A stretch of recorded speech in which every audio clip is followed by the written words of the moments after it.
सुप्रभात बच्चों। आज हम लोग पुनः अपने विषय हिंदी में अपनी पाठ्य पुस्तक जिसका नाम है क्षितिज भाग 2।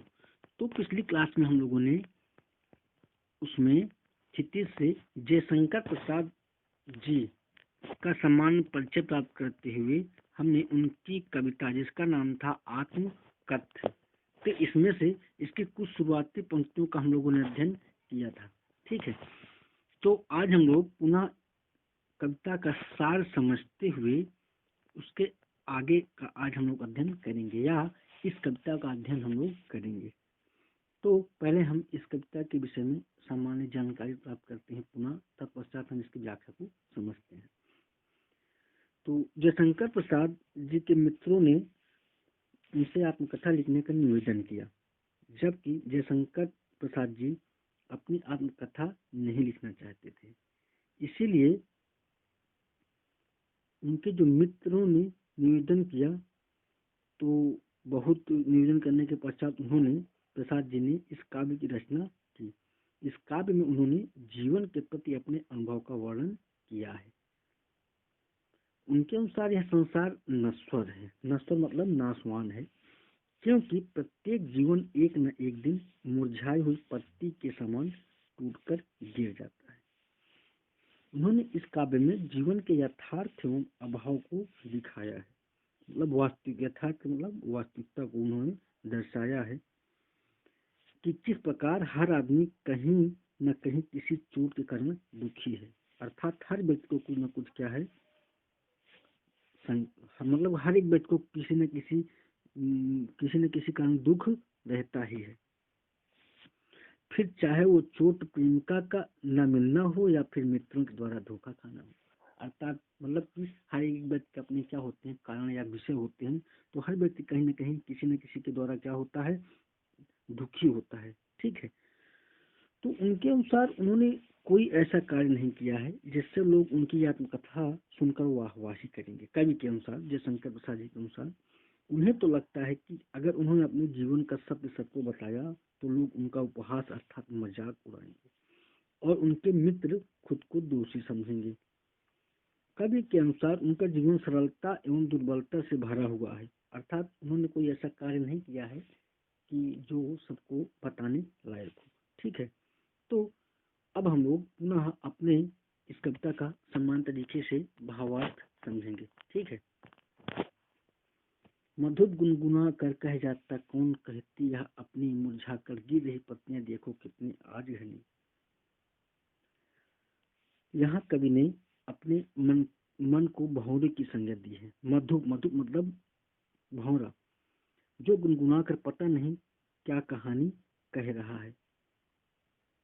मधु गुनगुना कर कहा जाता है कौन कहानी, यह अपने पता नहीं ये जो मधु के भौरा है तो कौन सी कहानी कही जाता है। मुरझाकर गिर रही पत्तियां देखो कितनी आज घनी। वह यह नहीं समझ पा रहा है कि वह अपनी जीवन गाथा की कौन सी कहानी कहे, क्योंकि उसके समीप मुरझाकर गिरते हुए पत्ते जीवन की नश्वरता का क्या है, प्रतीक है। अर्थात यह जीवन क्या है, इन पत्तों के समान है। जैसे पत्ते जो है, इनकी अवस्था एक अवस्था थी, वो खत्म हुई और ये गिर गए, कहाँ पर, मुरझाकर गिर गए जमीन पर। तो वैसे ही ठीक इसी तरह यह मनुष्य का जीवन भी एक दिन इस पत्ते के समान क्या हो जाएगा, समाप्त हो जाएगा। जैसे बच्चे से जब पत्ते अलग हो जाते हैं तो उनका कोई अस्तित्व अपना नहीं होता है, तो उसी प्रकार यह हमारा जीवन है। हम जिस भी संसार की किसी भी वस्तु को देखते हैं तो सब क्या है, वह नश्वर है अर्थात नाशवान है। तो हमें उस पर ज्यादा लीन नहीं होना चाहिए। ठीक है, तो अगली जो पंक्तियां हैं, इस गंभीर अनंत नीलिमा में असंख्य जीवन इतिहास, यह लोग करते ही रहते हैं अपना व्यंगमलिन उपहास।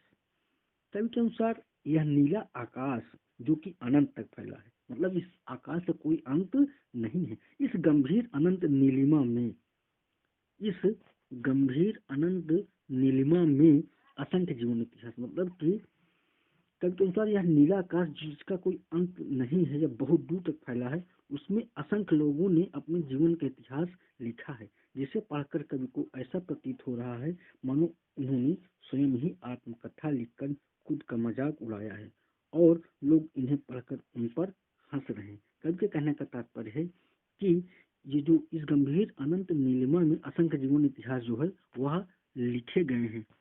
यह लोग करते ही रहते हैं अपना व्यंग मलिन उपहास। और यदि मैं इसमें लिखूंगा, क्योंकि हर एक व्यक्ति की तो अपनी गाथाएं हैं, तो वह उस पर लोग क्या करेंगे, हंसेंगे, लोग व्यंग करेंगे। इसलिए कभी जो लिखना या अपनी आप कर बताना नहीं चाहते हैं। तब भी कहते हो, तब भी कहते हो कह डालूं दुर्बलता अपनी बीती, तुम सुन कर सुख पाओगे देखोगे यह गागर रीति। कभी अपने मित्रों से यह प्रश्न करने के लिए बाध्य हो जाता है कि क्या तुम भी यही चाहते हो कि मैं भी अपनी जीवन की सारी दुर्बलताएं या कमजोरियां लिख डालूं, जिन्हें पढ़कर तुम लोग मेरी जीवन की खाली गगरी को देखकर मेरा मजाक बनाओ। गगरी जानते हैं ना आप लोग, गगरी क्या होता है? हाँ, गगरी मतलब कि ये वो है, कवि के कहने का तात्पर्य है कि जो मेरी गगरी है, जैसे गगरी में जल भरते हैं तो कहते हैं कि मेरी गगरी जो वो है वो क्या है, खाली है। ठीक है। यह विडंबना अरी सरलते तेरी हंसी उड़ाऊं मैं, भूले अपनी यह प्रवंचना औरों को दिखलाऊं मैं। कवि का तात्पर्य यह है कि यह उनका स्वभाव बहुत ही सरल है। अरे सरलते तेरी हंसी उड़ाऊं मैं, कवि का जो स्वभाव है बहुत ही सरल है। इसी स्वभाव के कारण उन्हें कई लोगों ने धोखा दिया, जिनसे उन्हें कष्ट सहना पड़ा। परंतु इसके बावजूद भी कवि को अपने स्वभाव पे कोई मलाल नहीं है, और वो अपनी आत्मकथा में इसका मजाक नहीं उड़ाना चाहते।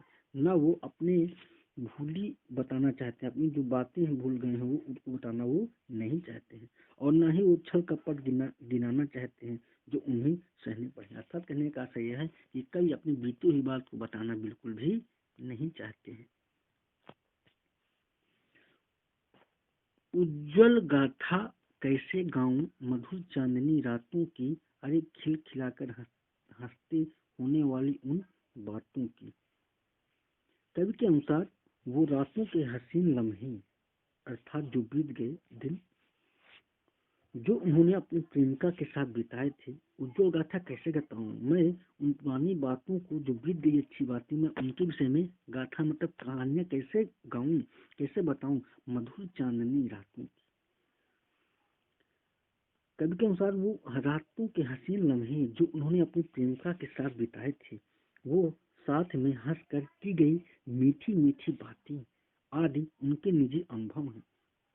वो ये अनुभव कैसे और क्यों अपनी आत्मकथा में लिखकर लोगों को सुनाए। अर्थात ये कहते हैं कि मैं इन बातों को बताना बिल्कुल नहीं चाहता हूँ। अरे खिल खिलाकर हंसते होने वाली उन बातों की, जो मैं जब मतलब मैंने खुशी का समय था, उन बातों को मैं लोगों से क्यों बताऊं? ये तो उनके जीवन की पूंजी है, और इस पर सिर्फ और सिर्फ उनका हक है। इसलिए मैं, वो मेरी सीक्रेट बातें हैं तो मैं उनको लोगों से कैसे बताऊं, ऐसा कवि कहता है।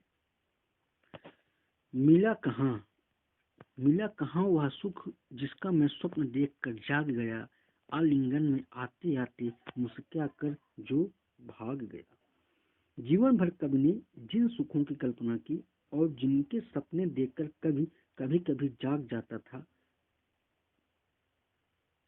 मिला कहाँ वह सुख जिसका मैं स्वप्न देखकर जाग गया, आलिंगन में आते आते मुस्कुरा कर जो भाग गया। उनमें से कोई भी सुख उन्हें नहीं मिला। आलिंगन मतलब मिलने के बाद उन्हें कोई सुख नहीं मिला।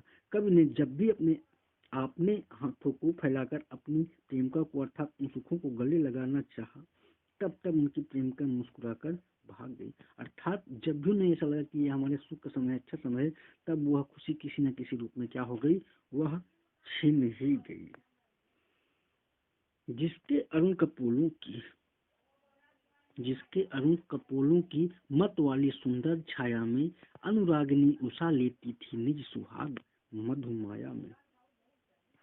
प्रस्तुत पंक्तियों में कवि अपनी प्रेमिका की सुंदरता का बखान करते हुए कहते हैं कि उनकी प्रेमिका के लाल लाल गाल इतने सुंदर थे कि उषा भी अपनी लालिमा उन्हीं से उधार लेती थी। उसके अरुण कपोलों की मत वाली सुंदर छाया में अनुरागिनी उषा लेती थी निज सुहाग में। उषा जानते हैं आप लोग, उषा जो है सूर्य की किरणें होती हैं, जब सुबह की जो किरणें होती हैं, जो सूर्य की प्रारंभिक जो शुरुआती किरणें होती हैं वह लाल होती है ना, तो वही कवि के कहने का आशय है कि जो उसकी मतलब कवि जो है अब क्या कर रहा है, अब उपमा कर रहा है अपनी प्रेमिका का किससे, उषा की किरणों से। ठीक है, तो कवि कहते हैं कि प्रस्तुत पंक्तियों में कवि अपनी प्रेमिका की सुंदरता का बखान करते हुए कहते हैं कि उनकी प्रेमिका की जो लाल लाल गाल हैं इतने सुंदर थे कि उषा भी अपनी लालिमा उन्हीं से उधार लेती थी। उसकी स्मृति पाथे बनी है, उसकी स्मृति पाथे बनी है, थके पथिक की पंथा की, जीवन को उधेड़ कर देखोगे क्यों मेरी कंथा की। कवि कहता है कि उनकी प्रेमिका के साथ बिताए हसीन पलों को याद कर के आज कवि इस अकेले संसार में अपना जीवन व्यतीत कर रहा है और उनके जीवन का एकमात्र सहारा यही यादें हैं। याद याद याद बस याद रह जाती है। तो कवि कहता है कि अब हमारी केवल याद ही है जो बन करके रह गई है। जीवन को उधेड़ कर देखोगे क्यों मेरी कंथा की। तो क्या तुम मित्र मेरी उन यादों को देखना चाहते हो। जीवन को उधेड़ कर क्या तुम मुझे बार बार उकसा करके उसको देखना चाहते हो और इस प्रकार मेरी आत्मकथा पढ़कर मेरी भूली हुई यादों को फिर से कुरेदना चाहते हो और मेरी यादों की चादर को तार तार करना चाहते हो। क्या तुम मुझे फिर से वही बातें याद करने पर बेहोश कर रहे हो। छोटे से जीवन छोटे से जीवन की कैसे बड़ी कथाएं आज कहूँ, क्या यह अच्छा नहीं कि औरों की सुनता मैं मौन रहूं। प्रस्तुत पंक्तियों में जयशंकर प्रसाद जी की महानता का पता चलता है कि उनके अनुसार उनका जीवन बहुत ही सरल और सादगी भरा है। सादगी भरा है मतलब सरलता से भरा हुआ है। वह स्वयं को एकदम छोटा व्यक्ति या मनुष्य मानते हैं और उनके अनुसार उन्होंने जीवन में ऐसा कोई कार्य नहीं किया जिससे वो खुद के बारे में बड़ी बड़ी यश गाथाएं लिख सके। इसलिए वो चुप रहना ही सही समझते हैं और दूसरों की गाथाओं को वो सुनते हैं खुद। छोटे से जीवन की कैसे बड़ी कथाएं आज कहूँ, मैं अपने छोटे से जीवन की गाथाएं या कहानियां कैसे कहूँ। क्या यह अच्छा नहीं कि औरों की तुलना में मौन रहूं। मुझे लगता है कि मुझे क्या शांत रहना चाहिए औरों की अपेक्षा। ठीक है, तो सुनकर क्या तुम भला करोगे, सुनकर सुनकर क्या तुम भला करोगे मेरी भोली आत्मकथा, अभी समय भी नहीं थकी सोई है मेरी मौन व्यथा। प्रस्तुत पंक्तियों में कवि अपने मित्रों से कहते हैं कि तुम मेरी भोली भाली सीधी सादी आत्मकथा सुनकर भला क्या करोगे, उसमें तुम्हारे काम लायक कुछ भी नहीं मिलेगा। क्यों, क्योंकि मैंने ऐसा कोई महानता का कार्य भी नहीं किया जिसका मैं वर्णन कर सकूं। अब मेरे जीवन के सारे दुख शांत हो गए हैं, अर्थात खत्म, मतलब बिल्कुल से वो शांत हो गए हैं और मुझ में अब उन्हें लिखने की इच्छा शक्ति नहीं। तो इस प्रकार हम लोगों ने इस कविता का भावार्थ समझा। उम्मीद है बच्चों की आपको समझ में आया होगा। अब इस प्रश्न से जुड़े हुए अभ्यास प्रश्न है, यह आपको गृह